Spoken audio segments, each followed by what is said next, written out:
नमस्कार मित्रों, ऐसे ही वीडियो देखने के लिए हमारे चैनल को लाइक एवं सब्सक्राइब करें। दोस्तों, कहानी इस प्रकार है। एक गांव में एक बड़ाई रहता था। वह शरीर और दिमाग दोनों से मजबूत था।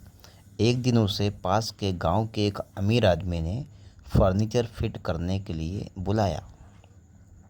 जब वहां का काम ख़त्म हुआ तो लौटते वक्त शाम हो गई। तो उसने काम के मिले पैसे को एक पोटली में बगल में दबा ली और ठंड से बचने के लिए कंबल ओढ़ लिया।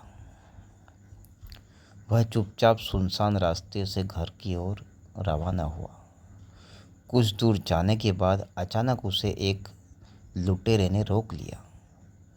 डाकू शरीर से तो बड़ाई से कमज़ोर था, पर उसकी कमज़ोरी को उसकी बंदूक ने ढक रखा था।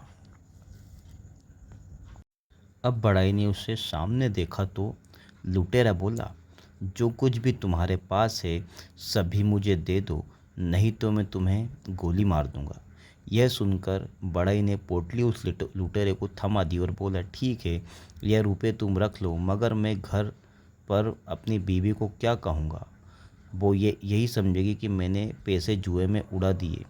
तुम एक काम करो, अपने बंदूक की गोली से मेरी टोपी में एक छेद कर दो, ताकि मेरी बीवी को लूट का यकीन हो जाए।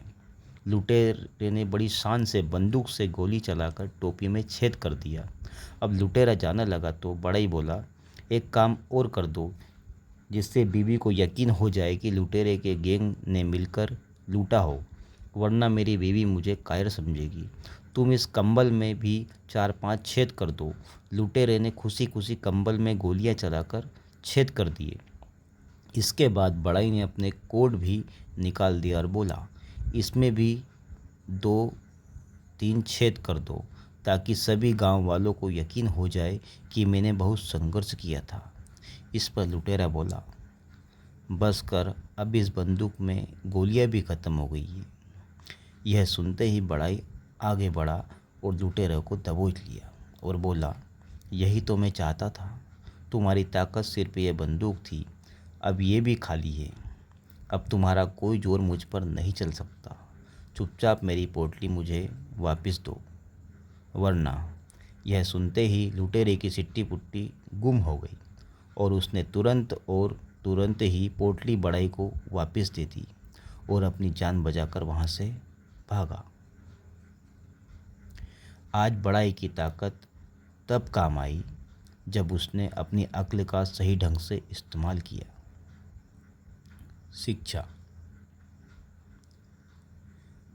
मुश्किल हालात में अपनी अक्ल का ज़्यादा इस्तेमाल करना चाहिए, तभी आप मुसीबतों से आसानी से बाहर निकल सकते हैं। जय श्री राम मित्रों।